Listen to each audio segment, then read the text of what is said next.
Hello everyone, सभी का very very good morning. और बहुत बहुत स्वागत करता हूँ आप सभी का अपना यूट्यूब चैनल बेस्ट म्यूजिक में। आई होप आप सब अच्छे होंगे और अपने परिवार के साथ साथ खुश रह रहे होंगे। दोस्तों, इसके वीडियो में हम लोग डिस्कस करेंगे हमारे आसपास के पदार्थ। ये हमारा पार्ट 2 का वीडियो है। पार्ट 1 के वीडियो में हमने सीखा है कि हमने देखा था कि पदार्थ क्या है, पदार्थ की परिभाषा हमने सीखा है, पदार्थ का भौतिक स्वरूप हमने सीखा है, पदार्थ की अवस्थाओं के बारे में हमने डिस्कस किया है। ठीक है, पदार्थ की 3 अवस्था हैं। क्या क्या है? ठोस, द्रव और गैस। आज के इस वीडियो में हम लोग ठोस, द्रव और गैस इन तीनों अवस्थाओं के क्या विशेषताएं हैं उनके बारे में हम लोग डिस्कस करेंगे, उनके बारे में हम विस्तार से पढ़ेंगे। ठीक है, तो मेरे साथ वीडियो के अंत तक आप जरूर बने रहें क्योंकि वीडियो काफ़ी ज़्यादा इंपॉर्टेंट है आपके लिए। और अगर चैनल पर नए हैं तो जरूर चैनल को जरूर सब्सक्राइब करिए। ठीक है, ताकि सभी नोटिफिकेशन आप तक पहुँच जाए।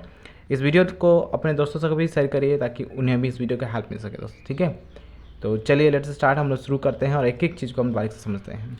हमने ठोस अवस्था के बारे में पढ़ा है। ठोस क्या है? ठीक है, मैं एक बार रिकॉल कर देता हूँ आपको।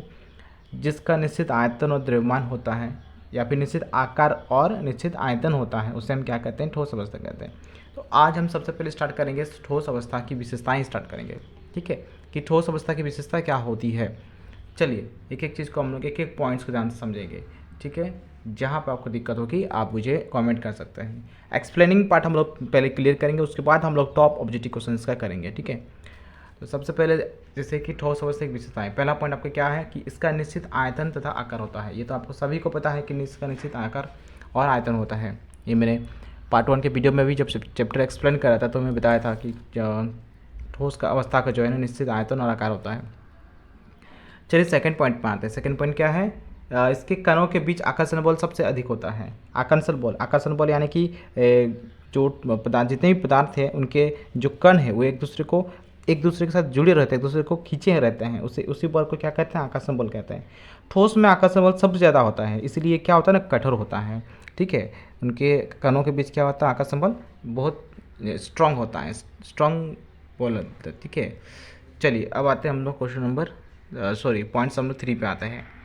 पॉइंट 3 में क्या है? तापमान बढ़ने से इसके कणों में गतिज ऊर्जा में वृद्धि होती है। जब ठोस में जब तापमान बढ़ता है तो इनके कणों के बीच गतिज ऊर्जा वृद्धि होती है। गतिज ऊर्जा मतलब गति करने से जो ऊर्जा प्राप्त होती है उसे हम गतिज ऊर्जा कहते हैं। ठीक है, तापमान बढ़ने से क्या होता है? इसके कणों की गतिज ऊर्जा में वृद्धि होती है। नेक्स्ट होते हैं, फोर्थ नंबर क्या है? इसके कणों के बीच रिक्त स्थान न्यूनतम होता है। इसके कणों के बीच रिक्त स्थान न्यूनतम होता है, बहुत ही कम खाली जगह होता है। ठीक है, ठोस में, और द्रव में इससे ज़्यादा होता है। इसके कणों के बीच गतिज ऊर्जा न्यूनतम होती है। अच्छा, गतिज ऊर्जा तो वृद्धि होती है लेकिन न्यूनतम होता है ना, वृद्धि मतलब कम बढ़ता है, ज़्यादा नहीं बढ़ता। ठीक है, और इनमें दृढ़ता का गुण पाया जाता है। इनमें दृढ़ता का गुण मतलब होता है क्या कि कठोर होना, जिसका हम आकार नहीं बदल सकते हैं। दृढ़ता किसे कहते हैं? उन वस्तुओं को दृढ़ वस्तु कहा जाता है जिनका हम आकार नहीं बदल सकते हैं।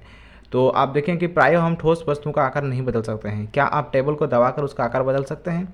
नहीं बदल सकते हैं, ये असंभव घटना है। ठीक है, और बहुत से ऐसी चीज़ें हैं जिन्हें हम दबा के उनका आकार नहीं बदल सकते हैं। तो इसका मतलब यह हुआ कि ठोस में दृढ़ता का गुण पाया जाता है।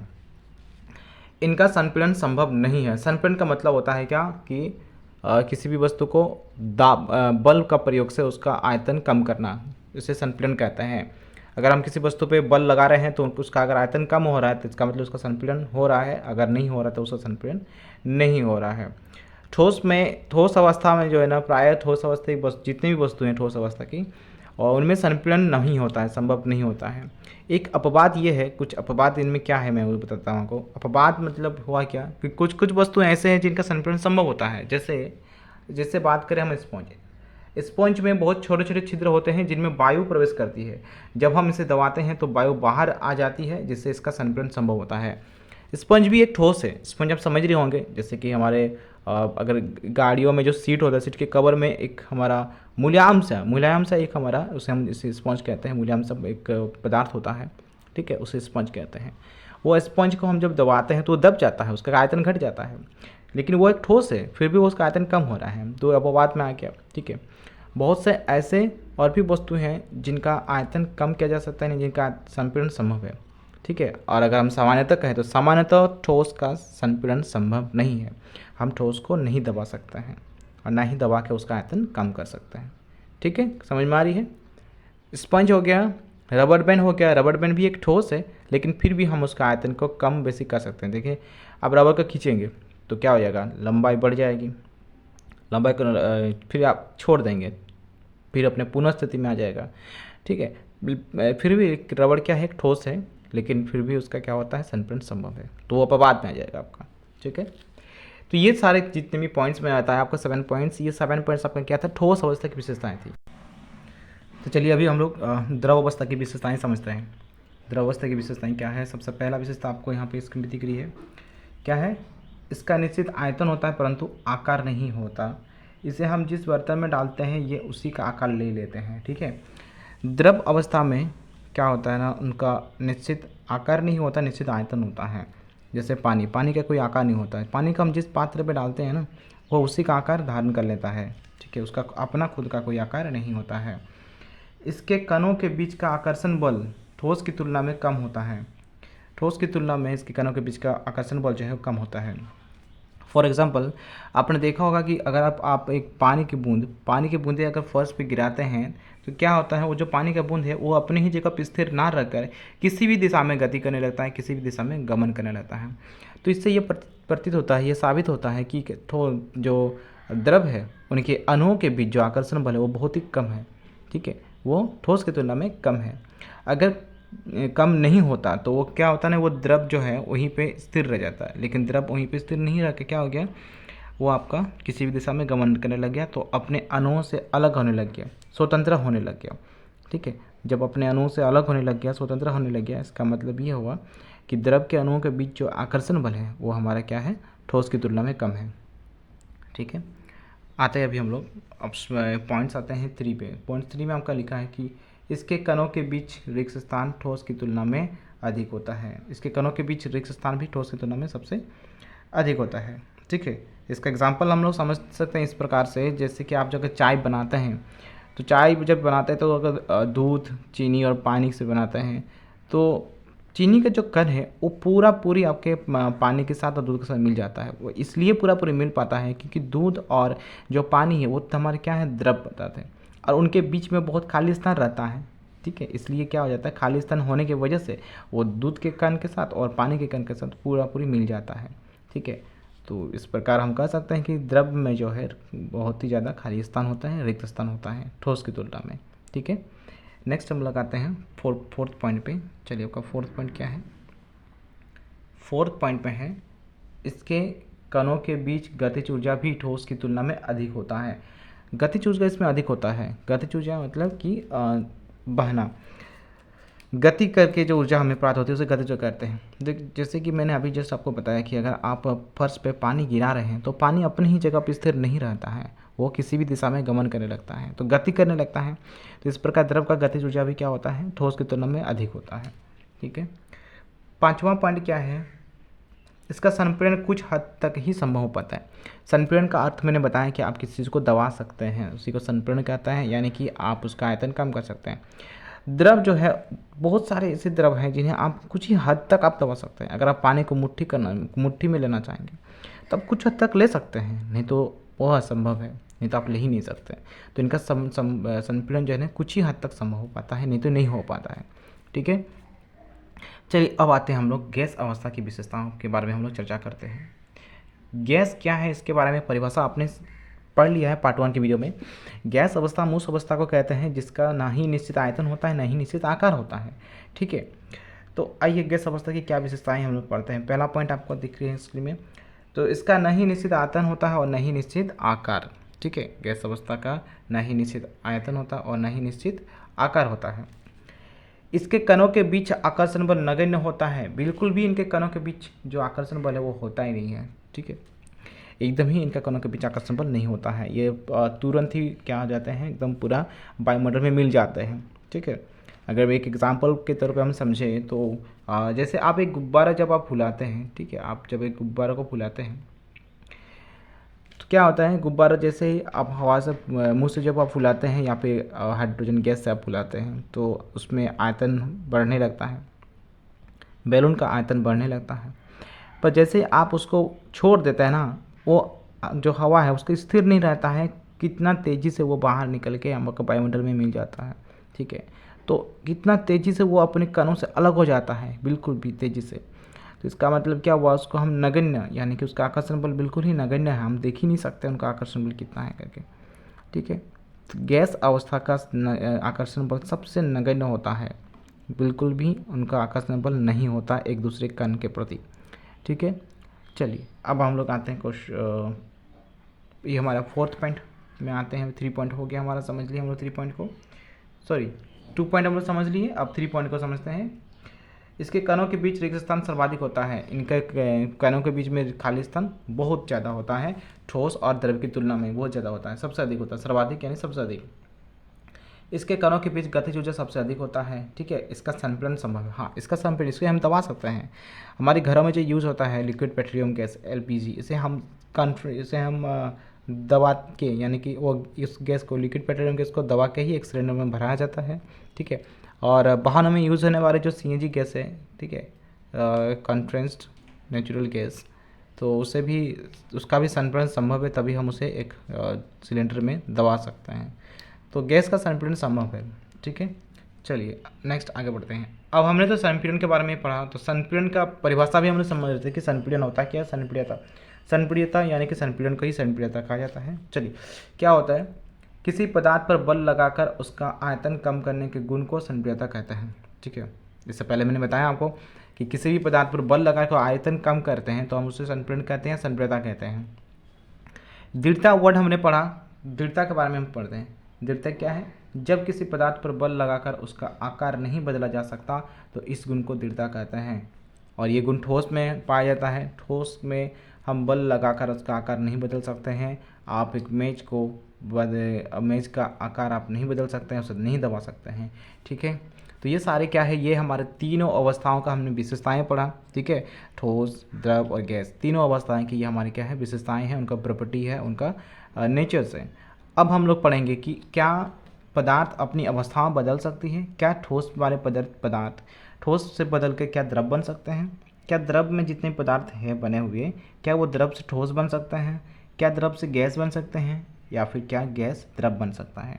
इन सभी चीज़ों के बारे में हम लोग अभी पढ़ेंगे, डिस्कस करेंगे। ठीक है, तो अभी हम लोग पढ़ने वाला है पदार्थ की अपनी अवस्थाओं में परिवर्तन, कि पदार्थ कैसे अपनी अवस्थाओं में परिवर्तन करता है, कैसे ठोस द्रव बन जाता है, द्रव कैसे ठोस बन जाता है, द्रव कैसे गैस बन जाता है, या गैस कैसे द्रव बन जाता है। ठीक है, इन सभी चीज़ों के बारे में अभी हम लोग विस्तार से पढ़ेंगे। ठीक है, आप इन सभी पॉइंट्स को, इन सभी टॉपिक्स को जो भी मैं आपको एक्सप्लेन कर रहा हूँ, इसको अपनी कॉपी में लिखिए। ठीक है, हालांकि आप सभी को पता है कि आपका ऑब्जेक्टिव एग्जाम होने वाला है, बट ये पॉइंट्स आप लिखेंगे तभी आप ऑब्जेक्टिव क्वेश्चंस को भी आप कर पाएंगे।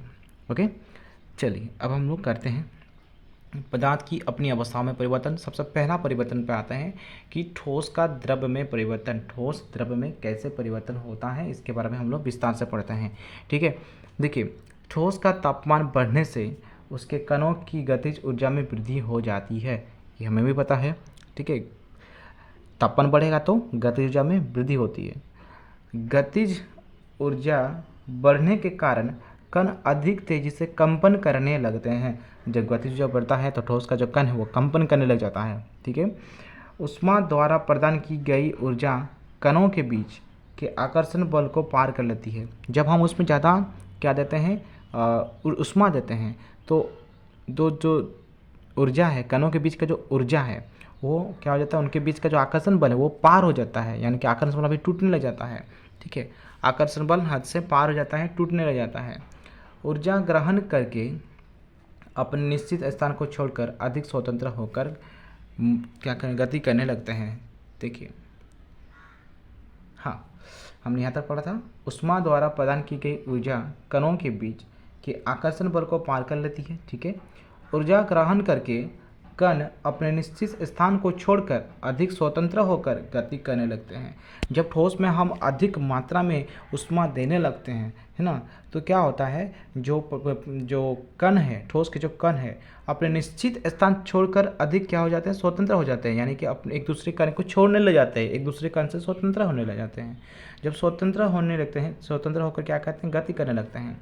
ठीक है, अंत में एक ऐसी अवस्था आती है जब ठोस पिघलकर द्रव में बदल जाता है। जब ठोस का कण अत्यधिक स्वतंत्र हो जाता है तो अंत में एक ऐसी अवस्था आ जाती है जब क्या होता है, ठोस पिघलकर हमारा द्रव बन जाता है। ठोस पिघल जाता है, द्रव बन जाता है। देखिए, हम ठोस को गर्म करके भी पिघाल के द्रव बना सकते हैं और उसे हम ठंडा करके भी क्या कर सकते हैं, द्रव बना सकते हैं। ठीक है, ठंडा करके द्रव नहीं बना सकते हैं, हम उससे क्या कर सकते हैं, उष्मा देकर हम उससे द्रव बना सकते हैं। ठीक है, sorry I mistake is. For example, अगर आप एक प्लास्टिक का चेयर है उसे आप गर्म करेंगे, क्या बनेगा आपका, गर्म करने के बाद वो लिक्विड फॉर्म पे आ जाएगा। एक प्लास्टिक के चेयर का उदाहरण लिए, और एक हमारा सामान्य तो उदाहरण हम ले सकते हैं बर्फ़ का। बर्फ़ क्या है, एक ठोस पदार्थ है। जब उसे हम वायुमंडलीय तापमान पर रखते हैं या कमरे के तापमान पर रखते हैं तो क्या हो जाता है, वो पिघल के हमारा द्रव अवस्था में आ जाता है। ठीक है, देख सकते हैं यहाँ पे हम लोग।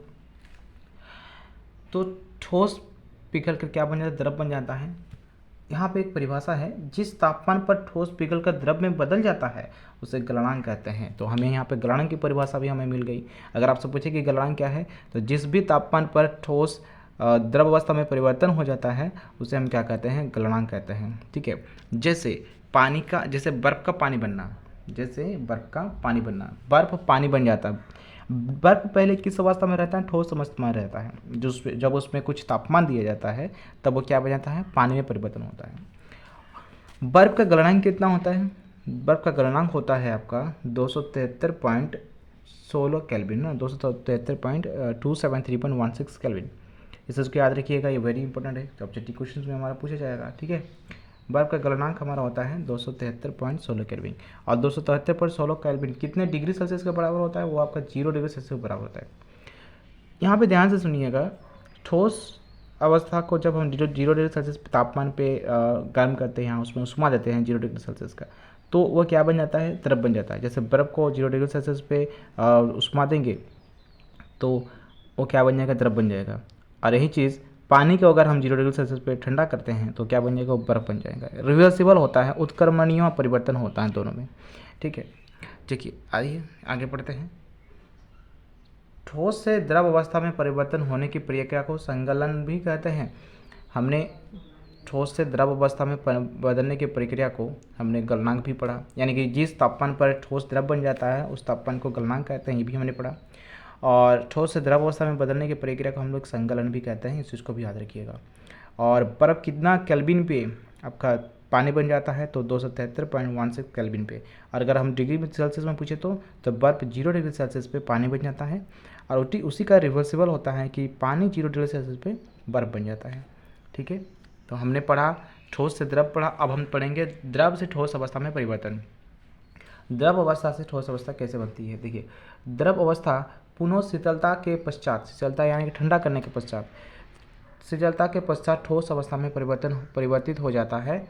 अतः द्रव अवस्था और ठोस अवस्था के बीच उत्क्रमणीय परिवर्तन होता है, यानी कि रिवर्सिबल परिवर्तन होता है, रिवर्सिबल। ठीक है, देखिए द्रव को जब हम 0 डिग्री सेल्सियस पे ठंडा करेंगे तो वह ठोस बन जाता है। आप सबने देखा होगा कि अगर पानी को आप एकदम ठंडा कर लेते हैं 0 डिग्री सेल्सियस पे तो क्या हो जाता है, फ्रीजिंग होकर बर्फ़ बन जाता है ना। आप अपने फ्रिज में रख के देख सकते हैं इसको। और जब हम बर्फ़ को 0 डिग्री सेल्सियस तापमान पे क्या करते हैं, उष्मा देते हैं, गर्म करते हैं, तो ये क्या हो जाता है, बर्फ़ पिघल के पानी बन जाता है। तो ये दोनों ठोस अवस्था से द्रव अवस्था दोनों का क्या होता है, परिवर्तन उत्क्रमणीय होता है, यानी कि रिवर्सिबल परिवर्तन होता है। ठीक है, बर्फ़ 0 डिग्री सेल्सियस पे पानी बनता है, पानी 0 डिग्री सेल्सियस पे बर्फ़ बनता है, इस चीज़ को याद रखिएगा। और 0 डिग्री सेल्सियस कितने केल्विन के बराबर होता है, 273.16 केल्विन, या फिर अगर हम 16 को ना लें तो 273 केल्विन हम बोल सकते हैं। ठीक है, देखिए यहाँ पे आपको उस पॉइंट को भी मैंने लिख दिया है कि बर्फ़ 0 डिग्री सेल्सियस पर पिघल कर पानी बन जाता है और पानी 0 डिग्री सेल्सियस पर जमकर बर्फ़ बन जाता है। ठीक है, इस चीज़ को आप याद रखिएगा। अब यहाँ पे हमने तो गलनांक के बारे में पढ़ लिया। तो द्रव अवस्था से ठोस अवस्था में जब बदलते हैं तो उस प्रक्रिया को क्या कहते हैं, तो द्रव अवस्था का ठोस अवस्था में बदलने की प्रक्रिया हमारा द्रवनांक कहलाता है। ठीक है, तो पानी का बर्फ़ बन जाना द्रवनांक कहलाएगा। द्रवनांक को ही और एक नाम से हम जानते हैं, जिसे हम कहते हैं जमना, फ्रीजिंग। ठीक है, इसको इंग्लिश में फ्रीजिंग पॉइंट कहते हैं, फ्रीजिंग कहते हैं। और गलनांक को क्या कहेंगे हम लोग, मेल्टिंग कहते हैं। Okay, melting, this is freezing, and आएगा हमारा आगे, उसे हम बॉइलिंग पढ़ेंगे। अब हम लोग तीसरा पॉइंट में पढ़ते हैं। हमने 2 पॉइंट पढ़ लिया, क्या क्या, ठोस से कैसे द्रव बना जाता है और द्रव से कैसे ठोस बनता है, दोनों रिवर्सिबल है। अब द्रव से गैस में कैसे परिवर्तन होता है, इसे हमने पढ़ते हैं। द्रव से गैस में परिवर्तन। जल में ऊष्मीय ऊर्जा देने के कारण इसके कण अधिक तेजी से गति करते हैं। जल एक हमारा द्रव है, जब हम उसमें ऊर्जा देते हैं, जब हम उसमें ऊष्मा देते हैं तो इसके कण अधिक तेजी से गति करने लगते हैं, उसके कण गति करने लगते हैं।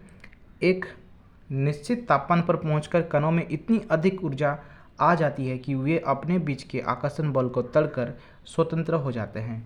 जब हम कंटिन्यूसली हीट करते हैं, उष्मा देते हैं जल को, तो एक लेवल पे जाके, एक निश्चित तापमान पे जाके इतना अधिक गर्म हो जाता है कि वे उसका अणु एक दूसरे को छोड़ने लग जाते हैं, उसके अणु स्वतंत्र होने लगते हैं एक दूसरे से। ठीक है, जब स्वतंत्र होने लगते हैं तो क्या होता है, इस तापमान पर द्रव गैस में बदलना शुरू हो जाता है। जब स्वतंत्र होने लगता है द्रव का जो अणु है, जब वो स्वतंत्र होने लगते हैं अपने अणु से एक लेवल पे जाके, एक निश्चित तापमान पे जाके, तब द्रव क्या होता है, गैस में परिवर्तन हो जाता है। अब सबने देखा होगा कि जब आप लोग चाय बनाते हैं, यहाँ पानी गर्म करते हैं तो उसमें भाप निकलता है। ठीक है, क्योंकि जो हम द्रव को क्या कर रहे हैं, गर्म कर रहे हैं, एक निश्चित तापमान दे रहे हैं, तो एक निश्चित तापमान पे क्या होता है, द्रव भाप बन जाता है। भाप बनना यानी गैस अवस्था में परिवर्तन हो जाता है। ठीक है, और द्रव का गैस में परिवर्तन होना क्या कहलाता है, बाष्पीकरण कहते हैं इसे। ठीक है, देखिए यहाँ पे बाष्पीकरण का भी परिभाषा हमें मिल गया। द्रव अवस्था का गैस अवस्था में बदलने की प्रक्रिया को हम बाष्पीकरण कहते हैं, इस चीज़ को भी याद रखिएगा। ठीक है, आपको बाष्पीकरण का भी परिभाषा आपको मिल गया। अब यहाँ पे बाष्पीकरण का तो परिभाषा में मिल गया, साथ ही साथ में द्रव जिस तापमान पे गैस बनता है उस चीज़ को हम क्या कहते हैं, चलिए उसे हम क्वथनांक कहते हैं, बॉइलिंग पॉइंट। ठीक है, अभी जैसे मैंने कहा था आपको बॉइलिंग पॉइंट के बारे में, तो बॉइलिंग पॉइंट हम इसे कहते हैं, क्वथनांक कहते हैं। तो वायुमंडलीय दाब पर वह तापमान जिस पर द्रव उबलने लगता है, जिस तापमान पर द्रव उबलने लगे उसे द्रव का क्या कहते हैं, क्वथनांक कहलाता है। ठीक है, द्रव का गैस में परिवर्तन होना बाष्पीकरण कहलाता है, परंतु द्रव जिस तापमान पर उबलता है उस तापमान को हम क्या कहते हैं, क्वथनांक कहते हैं। ठीक है, तो अगर आपसे सवाल पूछा जाए कि जल का क्वथनांक कितना होता है, जल का क्वथनांक होता है, अगर सेल्सियस में हो तो 100 डिग्री सेल्सियस जल का क्वथनांक होता है। यानी जब तापमान 100 डिग्री सेल्सियस होगा तब जल क्या होने लगेगा, उबलने लगेगा। ठीक है, और अगर केल्विन में पूछा जाए तो 373 केल्विन आपको बताना है। दोनों पॉइंट आप ये इसको याद रखिएगा, नोट डाउन करके रखिएगा, इट्स वेरी इंपॉर्टेंट। ठीक है, क्वथनांक अगर पूछा जाए जल का तो 100 डिग्री सेल्सियस बताना है, और यहीं पे अगर आपको केल्विन पे पूछा जाए कि कितना केल्विन होता है जल का तापमान, जल का क्वथनांक, तो आपको बताना है 373 केल्विन। ठीक है, चलिए अब रिवर्सिबल, यहाँ पर भी रिवर्सिबल परिवर्तन होता है। किस तरह से, देखिए रिवर्सिबल चेंजेस होता है, जैसे कि गैसों को जब ठंडा किया जाता है तो पुनः वे द्रव अवस्था में परिवर्तन हो जाते हैं। द्रव को जब गर्म करते हैं तो गैस बनता है, और गैस को जब ठंडा करते हैं तो द्रव बन जाता है। ठीक है, और गैसों का द्रव में परिवर्तन संघनन कहलाता है। तो आपको यहाँ से संघनन की भी परिभाषा आपको मिल गई। ठीक है, तो आपने देखा होगा कि जैसे हम लोग पानी गर्म करते हैं या कुछ भी चीज़ गर्म करते हैं और उसके ऊपर का ढक्कन रख देते हैं, तो ढक्कन के निचले वाला भाग में ना पानी की कुछ बूंदें रह जाती है। ठीक है, तो बाष्प क्या हो गया ना, बाष्प फिर से हमारा द्रव अवस्था में बदल गया। कैसे बदल गया, वो ठंडा होने के कारण वो बदल जाता है। ठीक है, तो गैस को जब हम ठंडा करते हैं तो द्रव बन जाता है फिर से, और द्रव को जब हम गर्म करते हैं तो क्या बन जाता है, गैस बन जाता है। ठीक है, आइए समझ में। तो हमारा द्रव से गैस में परिवर्तन और गैस से द्रव में परिवर्तन दोनों ही उत्क्रमणीय परिवर्तन है, यानी रिवर्सिबल चेंजेस समझ में होता है। ये चीज़ हमारा पॉइंट हमारे क्लियर हो गया। ओके, कोई डाउट होने से आप मुझे कमेंट करके पूछिए, मैं इस बार फिर से आपको बता दूंगा। ओके, नेक्स्ट आते हैं हम लोग फोर्थ पॉइंट पे। अब हम पढ़ेंगे कि ठोस से गैस में परिवर्तन। अब ठोस अवस्था से गैस अवस्था में कैसे परिवर्तन होता है, देखिए गर्म करने पर पदार्थ की अवस्था बदल जाती है, ये हमें पता है। जब हम किसी भी पदार्थ को गर्म करते हैं तो उनकी अवस्था बदलती है, चाहे कुछ भी अवस्था में बदलती है। ठीक है, उष्मा देने पर पदार्थ ठोस से द्रव और द्रव से द्रव से गैस बन जाता है। यहाँ पे 2 बार लिखा गया है द्रव, ये वाला पार्ट नहीं होगा। ठीक है, देखिए यहाँ पर समझते हैं फिर से। उष्मा देने पर ठोस से द्रव, है ना, ये वाला द्रव नहीं होगा, और द्रव से गैस बन जाते हैं। ठोस द्रव बनता है, द्रव से द्रव क्या बनता है, द्रव से गैस बन जाता है ना, और द्रव से गैस बन जाता है। ये दोनों पॉइंट आपका नहीं होंगे। लेकिन कुछ ऐसे भी पदार्थ हैं जो द्रव अवस्था में परिवर्तित हुए बिना ठोस से सीधे गैस अवस्था में वाष्प ठोस अवस्था में बदल जाते हैं। यानी कि कहने का मतलब यहाँ पे ये हुआ कि कुछ ऐसे भी पदार्थ हैं जिन्हें गर्म करने पर वो द्रव अवस्था में नहीं बदलते हैं, द्रव अवस्था में बदले बिना सीधे गैस अवस्था में बदलते हैं। कुछ ऐसे ठोस हैं जो द्रव अवस्था में बदले बिना सीधे गैस अवस्था में बदल जाता है। ठीक है, कौन कौन सा यहाँ चलिए पढ़ते हैं, देखिए चलिए पढ़ते हैं। यहाँ पे क्या है हमारा, पदार्थ का द्रव अवस्था में परिवर्तित हुए बिना ठोस अवस्था से सीधे गैस और वाष्प ठोस में बदलने की प्रक्रिया को ऊर्ध्वपातन कहते हैं। देखिए यहाँ पर ऊर्ध्वपातन की परिभाषा में मिल गई। ऊर्ध्वपातन क्या है हमारा, इसमें कोई ठोस जो है बिना द्रव में बदले सीधा गैस अवस्था में परिवर्तन हो जाता है, उसे हम क्या कहते हैं, ऊर्ध्वपातन कहते हैं। जैसे एग्जांपल में हम ले सकते हैं कपूर को। आप सब ने अपने घरों में आप यूज़ करते होंगे कपूर। तो कपूर जो है ठोस अवस्था से कमरे के तापक्रम पर बिना द्रव अवस्था में परिवर्तित हुए गैस अवस्था में परिवर्तित हो जाता है। आप कपूर अगर रखें घर में तो आप देखते होंगे कि एक कपूर एक टाइम पे आके वो क्या हो जाता है ना, वो वायुमंडल में मिल जाता है गैस के रूप में, गैस बन के वायुमंडल में मिल जाता है वाष्प होके। ठीक है, कपूर हमारा लिक्विड फॉर्म पे नहीं आता है, लिक्विड हमारा बनता ही नहीं है। अब जैसे वो हिट होता है हमारा सीधा क्या हो जाता है, गैस बन जाता है। ठीक है, जलाने वाला कपूर हो, चाहे आप परफ्यूम टाइप कुछ यूज़ करते हैं कपूर हो, तो आपने देखा अगर घर में आप उसको रखे हैं तो आप कुछ दिन बाद नोटिस कर सकते हैं कि वो बिना लिक्विड फॉर्म में बदले सीधा वो गैस फॉर्म में बदल जाता है। तो कपूर एक ठोस है। ठीक है, तो कपूर एक ठोस है और ठोस का सीधा गैस में बदलना क्या कहलाता है, हमारा ऊर्ध्वपातन कहलाता है। इसका भी याद रखिएगा। ठीक है, सेम वही चीज़ अब गैस से ठोस अवस्था में कैसे बदला जाता है, फिर से हमारा रिवर्सिबल होता है कि जब गैस को जब हम ठंडा किया जाता है, गैस को जब ठंडा किया जाता है तो वह पुनः ठोस में परिवर्तन हो जाता है। अब गैस को जब हम ठंडा करेंगे क्या होता है, तो गैस पुनः हमारा ठोस में बदल जाता है। ठीक है, और यहाँ पे क्या है कि गैस अवस्था का ठोस में बदलने की प्रक्रिया निक्षेपण कहलाता है। दो परिभाषा यहाँ पर बहुत सारे डेफिनेशन यहाँ पे मिल रहे हैं, आपको नोट कर रहे होंगे, इसको नोट कीजिएगा। ठीक है, देखिए जब हम ठोस अवस्था को बिना द्रव अवस्था में बदले गैस अवस्था में परिवर्तन कर देता है या परिवर्तन हो जाता है तो उसे हम ऊर्ध्वपातन कहते हैं। और जब गैस को हम ठंडा करते हैं और गैस ठंडा होकर जब ठोस अवस्था में बदल जाता है तो इसे हम निक्षेपण कहते हैं। ठीक है, तो यहाँ पे परिभाषा मिल गई, हमें डेफिनेशन मिल गई, इसे लिखिएगा। ठीक है, जैसे जब वाष्प कपूर यानी कि जब गैस वाला कपूर पहले ठोस अवस्था में था, कमरे के तापक्रम पर वो क्या हो गया, गैस अवस्था में बदल गया। और गैस अवस्था में बदले हुए कपूर को अगर हम ठंडा करते हैं, उसको स्टॉक करके अगर ठंडा करते हैं तो पुनः हम ठोस अवस्था में कपूर को पा सकते हैं, पुनः ठोस बन जाता है। ठीक है, एक और एग्जांपल यहाँ पे लेते हैं शुष्क बर्फ के, यानी जिसे हम कहते हैं ड्राई आइस कहते हैं। ड्राई आइस का एग्जांपल लेते हैं। ड्राई आइस क्या है, एक ठोस CO2 है, कार्बन डाइऑक्साइड है। ठीक है, ठोस CO2 कार्बन डाइऑक्साइड है। ठोस CO2 इसे उच्च दाब पर एकत्रित किया जाता है, उच्च दाब हाईली एटमॉस्फेयर प्रेशर में उसको एकत्रित किया जाता है। जब वायुमंडलीय दाब का माप 1 एटमॉस्फेयर यानी ATM हो तो ठोस CO2 द्रव अवस्था में आए बिना सीधे गैस अवस्था में बदल जाती है। ठोस CO2 यानी कि ये क्या है, ड्राई आइस है, एक बर्फ का टुकड़ा है। तो इसको जब हम हाईली प्रेशर यानी कि 1 एटमॉस्फेयर प्रेशर में जब एकत्रित करते हैं तो ये सीधे गैस अवस्था में बदल जाता है, ना कि ये द्रव अवस्था में बदलता है। ठीक है, और ATM हमने जो यहाँ पे देखा अभी, ATM मतलब क्या होता है, एटमॉस्फेयर प्रेशर जिसे हम गैसीय दाब के मापन का मात्रक है, जो कि गैसीय दाब के मापन का मात्रक है। ठीक है, तो यहाँ तक आज के सेशन में हमने क्या क्या देखा। आज के सेशन में हमने तीनों अवस्थाओं का पूरा विशेषता पढ़ा, तीनों अवस्था कैसे अपने बदलते हैं, अपने अवस्थाओं का कैसे बदलते हैं, जैसे यानी कि ठोस द्रव गैस, कैसे ये तीनों एक दूसरे से अपनी अवस्था बदलते हैं, इसके बारे में पढ़ा।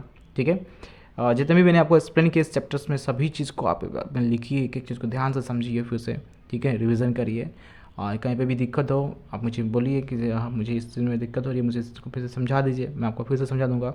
ठीक है, तो अभी हम लोग इसका सेशन तक इतना ही रखेंगे, ये पार्ट 2 का सेशन हमारा इतना तक ही है, और नेक्स्ट पार्ट 3 में हम लोग पूरा कंप्लीट कर देंगे। ठीक है, पूरा कंप्लीट चैप्टर करने के बाद हम लोग क्या स्टार्ट करेंगे, ऑब्जेक्टिव क्वेश्चन स्टार्ट करेंगे। ठीक है, क्योंकि मोस्ट ऑफ द स्टूडेंट्स चाहते हैं कि ऑब्जेक्टिव क्वेश्चन स्टार्ट हो, तो मैं ऑब्जेक्टिव क्वेश्चन स्टार्ट कर दूंगा। ठीक है, एक चैप्टर पढ़ने के बाद ऑब्जेक्टिव क्वेश्चन हम लोग करेंगे ताकि आपको अच्छे से समझ में आए। तो चलिए आज का सेशन हम लोग इतना तक ही रखते हैं, और अभी हम लोग विदा लेते हैं आप सभी से। आप सब सकुशल रहें, हेल्थी रहें, और अपना स्टडी अच्छे से करते रहिए। ठीक है, सो थैंक यू एवरीवन, आज का सेशन इतना तक ही रखते हैं, मिलेंगे हम लोग नेक्स्ट वीडियो में और नेक्स्ट टॉपिक के साथ। तब तक के लिए have a good day, take care everyone.